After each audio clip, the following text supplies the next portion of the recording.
welcome to or welcome back to Founders in Jeans. I'm your host, Emily Jean.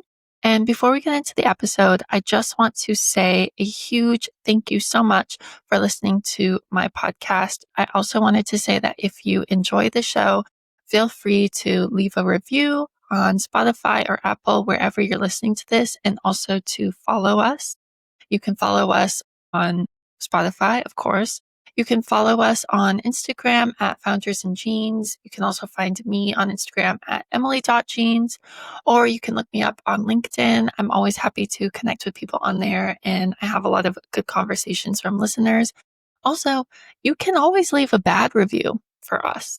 I'm totally fine with that. And in fact, I think that's exciting. I would love to know what we can do to improve. So you can also leave comments below and let me know what you enjoyed, what you didn't enjoy.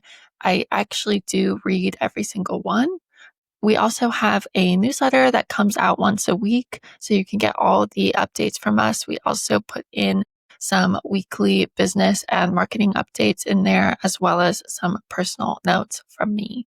You can subscribe to that on my LinkedIn, also through the Instagram and in the show notes below. Anyways, that is all from me. I'm so excited for you to listen to this episode. I hope it's a good one, and I'll chat to you soon. Welcome to Founders in Jeans. I am so excited to chat to you today. Before we get started, for people who have not heard of you yet, can you give a little bit of a bio about yourself?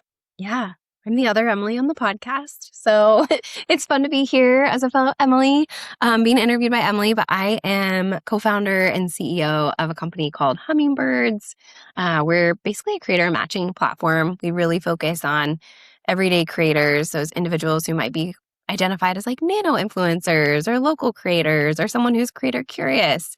And we match them with brands that are trying to create very specific, localized or retail specific user generated content. So started a few years ago and now have 40,000 creators across 40 cities and hundreds of customers using our software. And that's kind of the short and skinny of where we're at today, but a lot to get to this moment for sure.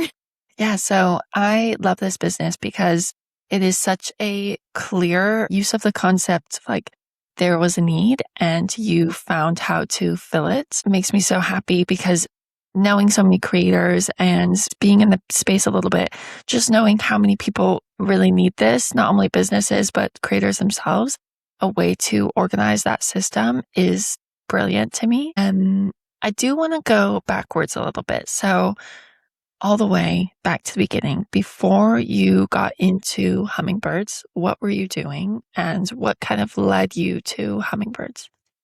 Yeah, so I went to school for marketing and public relations. So I always knew, not always, how do I always know something by 18? But I knew as a young adult that I loved communications and I loved being part of something that mattered, something that could make an impact. And I knew I wanted to put my fingerprint through comms and through relationships on things that I really valued and found interesting, unique, and solved a real problem. And so I have kind of taken that interest in communications to a lot of different things. Out of school, I was doing nonprofit work and spinning up women's networking groups and doing like a pop-up yoga brand here in Des Moines, Iowa, where I live. One of the realizations I had in my 20s is that I was really good at building a brand and getting people really excited about the message and the movement and what we were trying to do.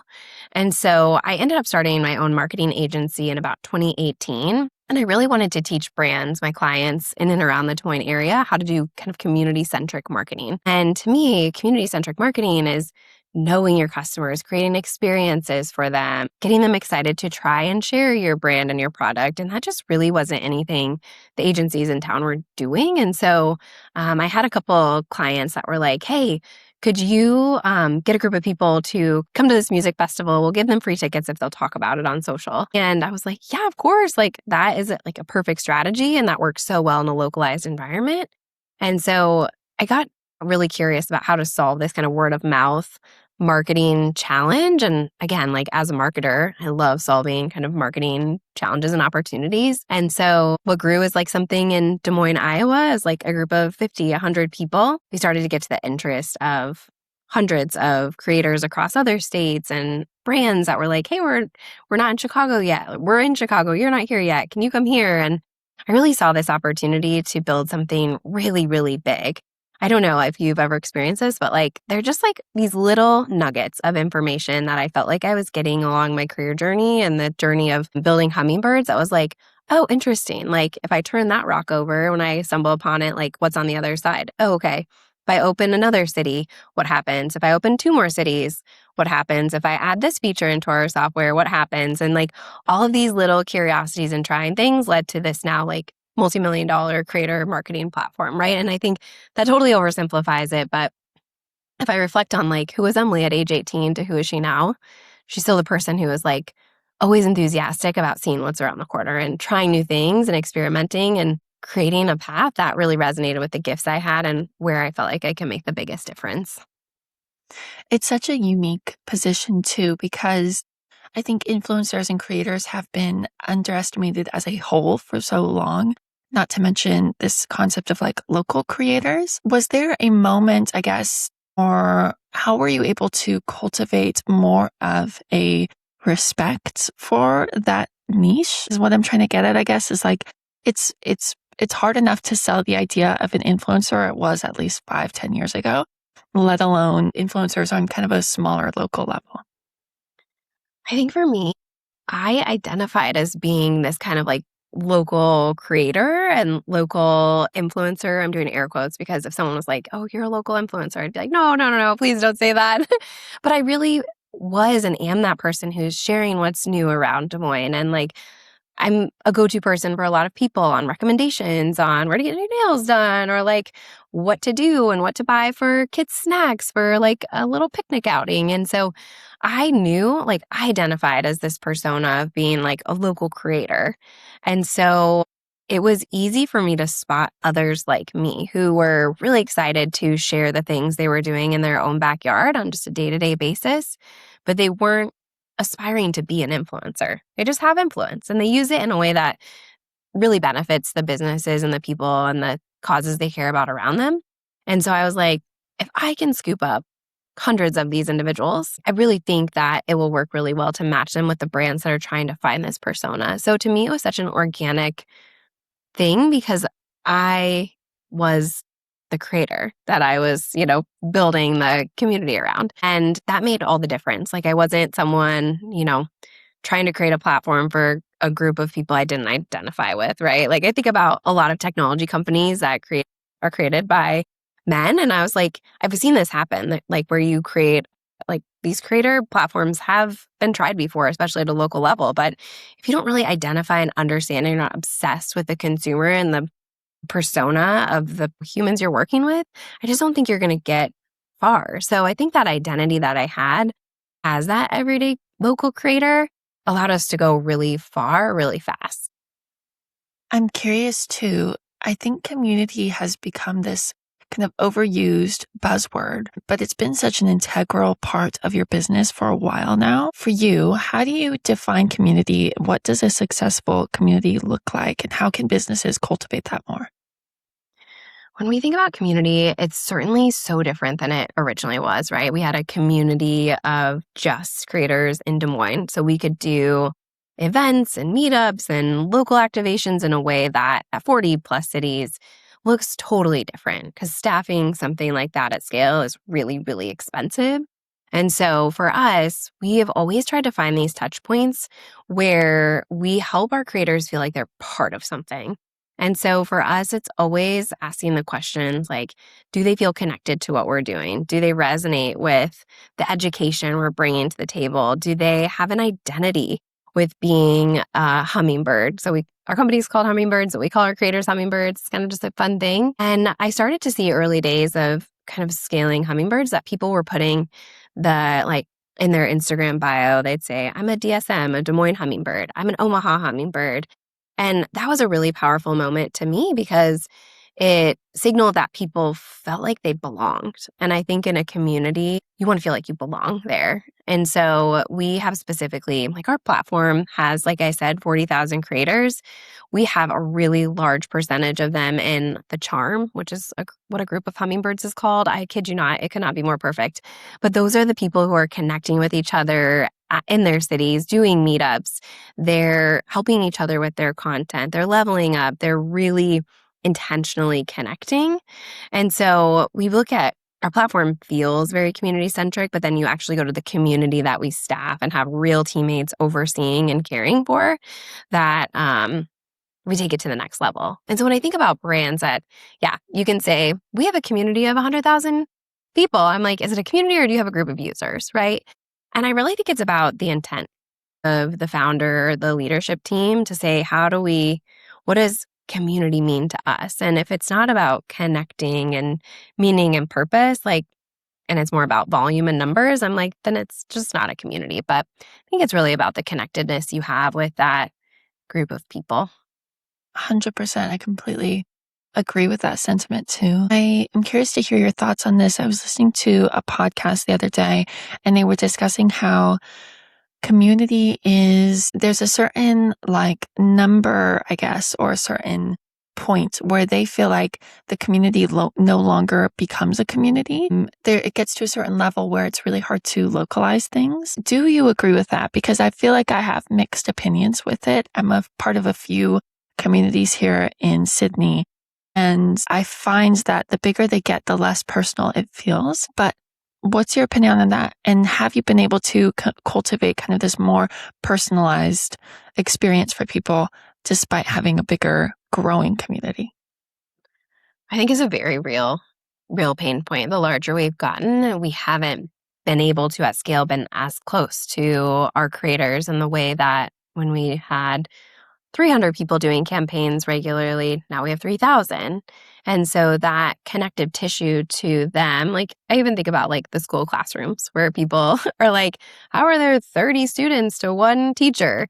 To get the ratio to feel really highly connective and not just AI personalization, I do think it's sometimes how many people care for the community ratio. And for us, it's not financially feasible to say, hey, for every 50 creators, we need one full-time employee.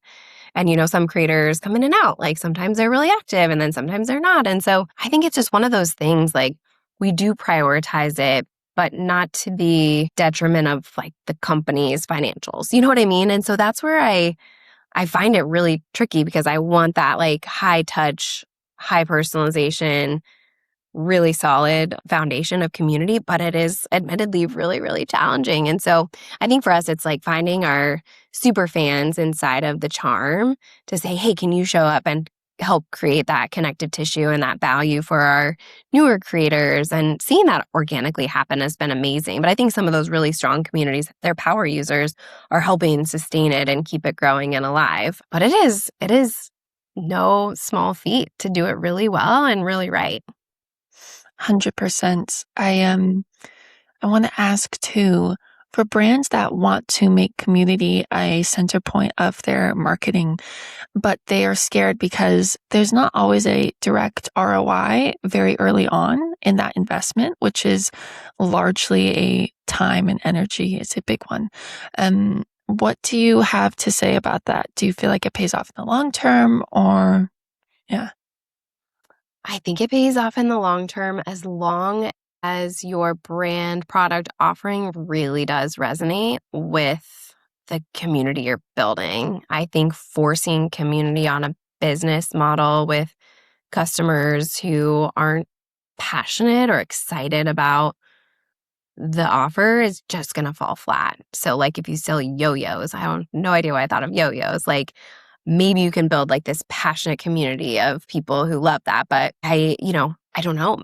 There probably are Facebook groups of people who are like, I don't know why I thought that maybe yo-yo wasn't a good idea. It probably is. But I think it's you have to want to really grow right alongside your customers and really understand, what do you need in community? How do we support you? You can't just insert community on them. It is a two-way street. You have to really understand how you're creating enough value that gets them coming back for more, but it does pay dividends. Like our community is the one, like our largest referral channel, our largest growth of creators comes from the people who are already creating. And so that makes a huge difference because you don't have to spend money to acquire new creators in the same way because you have a free referral program, right? When people are excited about you, they talk about you. So we're eating our own dog food, which is great. But yeah, the community side, I would say it is a really big commitment. It is worth being really intentional about who's the person behind the community. Are they relatable? Are they kind? Are you treating it as transactional? Or are you like, no, I am committed to understanding these people and showing up in a way for them that's different, that resonates, that's consistent. What would you say on top of this? Like, what do brands misunderstand most about creator marketing? I feel like the creator economy has matured a lot in the last 5 years. And so if you were asking me 5 years ago, as I was running my agency and getting this off the ground, I would say there's a lot to explain. I think where people where there's still some opportunities to understand is what to expect out of different types of creators. Some creators are very niche and they might just talk about like Amazon fashion.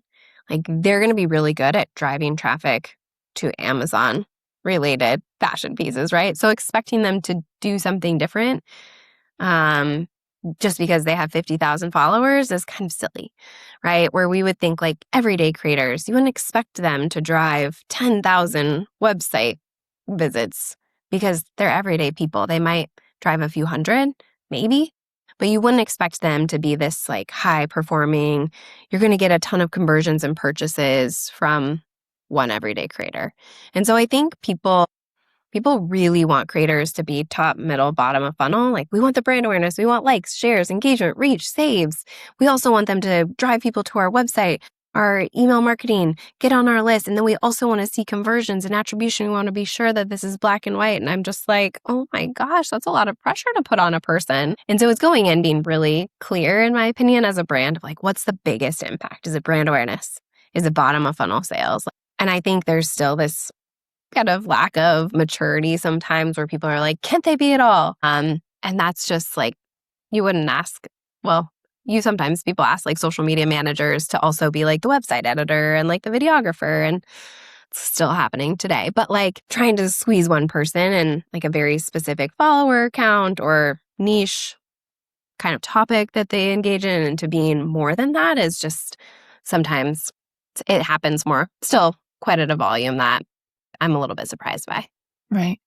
Right. I think too, there's this tendency for brands to do that kind of scattershot strategy, especially when it comes to using creators, influencers. Part of that is budgeting constraints, obviously. Do you have any advice for early stage brands who want to use local creators without overspending? Yeah, I would say reaching out to people and asking, if I think if you have a product offering, you live in around that city where you're selling it, um, it's, going through Instagram, TikTok, looking at different hashtags that are associated with your city and starting to DM people and say, hey, would you be willing to try this for a free product or a free service? And be willing to share a reel or a story about it and start to get a little bit of feedback from people. Some people, it's just it's totally an honor to get a complimentary gift and create content. And some people would be like, that's offensive. No, you have to pay like real dollars. And so it's probably just trying to understand the local ecosystem you're trying to tap into. But yeah, I would say if you're like kind of have your early stage and you're trying to figure out the creator strategy and budget, I would say first and foremost, it's always about going to your customers first. Look for your customers who already love you that may have a social presence. They can already authentically talk about your brand. And then I would say go to that next layer where it might be more of those everyday, local, nano influencer personas and say like, hey, we have an upcoming campaign. We have a product launch. We have this. Would you be willing to do this for a free product or a small fee? And just be really clear and be open to like them saying no or saying like, hey, this I would be willing to do this, but it'd be for $200 versus $250. And Yeah, there's no perfect way to do it, right? But I think it's like putting yourself out there and getting the wheels turning to see what kind of response you get from creators and even customers. I am super curious to hear your thoughts too on, because it's a big question and something I think a lot of people are getting anxiety about. How do you see how do you see creator marketing evolving in the next 2 to 3 years? So much is going to change, right? It's like Right. already happening, happens probably every week. It's like another big shift. Undoubtedly, are going to be more AI creators. I will be so curious to see how those accounts perform over time.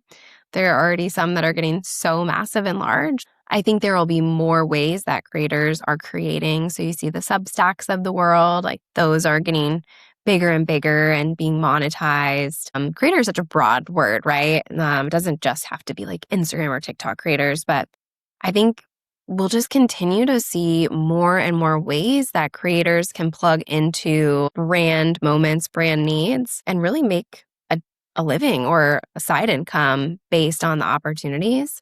It's just such a social is where people spend time. It's where people discover and they make decisions. And so I will continue to see brands moving their dollars and attributing social content from creators to sales. And so I think it's just there will be way more tools. There will be way more ways to engage as creators. I think the opportunities will continue to grow. There'll be some bad stuff along the way, you know? I think there will be a shift, and there already is, right? The influencers we just don't even trust anymore, where they used to have so much weight, and now it's like, oh, you literally everything you do is an ad. And like 2 weeks ago, you were saying this was the best vitamin, and now you're saying it's this. Like you're inconsistent, and that doesn't foster trust. Because at the end of the day, influencer marketing has worked from the very beginning because of trust. And so when you start to do things in any industry that breaks trust, consumers are like, I don't think so. So I would say my job, and I'm like, how do I keep the drumbeat of authenticity and real everyday voices alive and well in the creator space so it has a chance of staying really strong and viable and being a really trusted, amazing channel for people to discover and buy. It's such a changing, scary space. And I think a lot of people's solutions is to step out or take a step back. And I actually think the best thing to do is to step more in than ever. So yeah, such a changing space. I want to ask you a couple rapid fires before we wrap up. First question, is there a founder or brand whose community/community building has inspired you or inspires you? Yeah, there is a founder. Her name's Amanda Getz. She just had a book come out. I pulled it up because I was like, oh, yeah, I want to figure out, I have to remember what it's called, but she wrote a book called Toxic Grit. And I think she's just done an incredible job of building a community that comes to her through her writing about how to get what you want in life without burning out. Mm. She's had an incredible career as a marketer, and she's bringing people along the journey of like being a single mom and like doing it and like having the systems that really support her. And I think she's been an inspiration to me and the way she treats her followers and the way she advocates for what she believes is best. And so yeah, I would point to her. Hmm. I love that. That's a great shout. I'm going to have to look her up. Is there a campaign that you're seeing brands do or kind of set up right now that is performing really well? Brands that integrate themselves into rituals are doing really, really well. Hmm. So you think about buying a product as a creator, trying a product, and it fits into your life and your authentic everyday story, right? Like how you get ready Hmm. for your workday, how you unwind at night, what you do on the weekends. How does something plug in to a ritual or something you're already doing versus kind of this net new experience you've never had? Because it doesn't always feel as authentic. So I love seeing brands really play into seasonality and like how do you think about hosting for Thanksgiving or how are you thinking about like from wrapping gifts from Christmas or Hanukkah, like trying to think of these real like these moments that a lot of us experience. The brands who are playing into that and leveraging and being creative there are the ones seeing a lot of creator interest and be a lot of campaign success because it feels so natural. It's something that people on Instagram also resonate with is that type of content. I love it. That's such a specific answer too. I feel like I can totally see that as a consumer. I'm like, Yeah, now that I'm thinking about it, all the products that I've bought from Yeah. influencers and that sort Yep. of thing. Is there a creator trends that you are really liking at the moment and one that you are really disliking at the moment? I thought that the summer I turned pretty had some fun. Like people had a fun play with that on social. I don't know. I love seeing people express their creativity. So I don't have anything that I'm like, oh my gosh, I hate this. The dancing was a lot for a while, but I feel like that's not as common as much on social. I don't know. There's still a lot of stuff out there that I feel like feels insincere. People like hyping how to make, like $1,000 a week. And that just feels very noisy and probably very bad for people that like kind of fall into that and maybe get taken advantage of in some way. So that stuff I'm always like, it's not a trend per se. Well, it probably is kind of a trend, but don't love when that hits my algorithm. I'm like, oh no, not again. I love that. I completely agree with that. Me too. Yeah, as this, I'm trying to think. I saw one the other day. It was like how to make $10,000 a week in a month or something like that. I don't know, just things like this. I'm like, doesn't make me feel good. I'm kind of like, well, what are you going to say? Like, is Yeah, it really? No, you're all saying the same thing, and I don't yeah. believe it. You? Nothing's revolutionary there. Absolutely. Last question for you. It's my favorite question to ask all founders. Do you have a book or show or podcast or course, anything along those lines that you can recommend to budding entrepreneurs? Yes. And it's not even anything specific to that, but kind of directionally. Every Mhm. week, James Clear sends an email. It's called like 321. Yeah. It's like 3 thoughts from him, 2 questions, 1 idea, something like along those lines. It's something I look forward to getting. I believe it's every Thursday. I don't know, his whole focus on just, like, very clear habits has been really supportive to me, who's kind of like a little bit of a chaotic, visionary founder, and so he's just provides this, like, grounding, this centering, these really thoughtful questions, that always just had so much value to my life, so I would subscribe to his weekly email if I was someone who wanted to get value from kind of what I just shared. That's great. That's a great recommendation. Yay! I'm going to absolutely have to check that out. I know James Clear, but I didn't know that he had a newsletter. So that's awesome. Yeah. Well, Emily, thank you so much for joining me. This has been so good. Where can people find you? Where can they follow you? Awesome. Thanks for having me. I hang out the most as like an individual on Instagram. So I'm just Emily.Steel there. And then all of our Hummingbird stuff, if that is interesting to you at all, we're Hummingbirds HQ on Instagram and hummingbirds.com on the internet. Perfect. Well, in that case, thank you so much for coming on Founders Genes. This has been such a good conversation. I'm so excited for people to hear this. Thanks, Emily.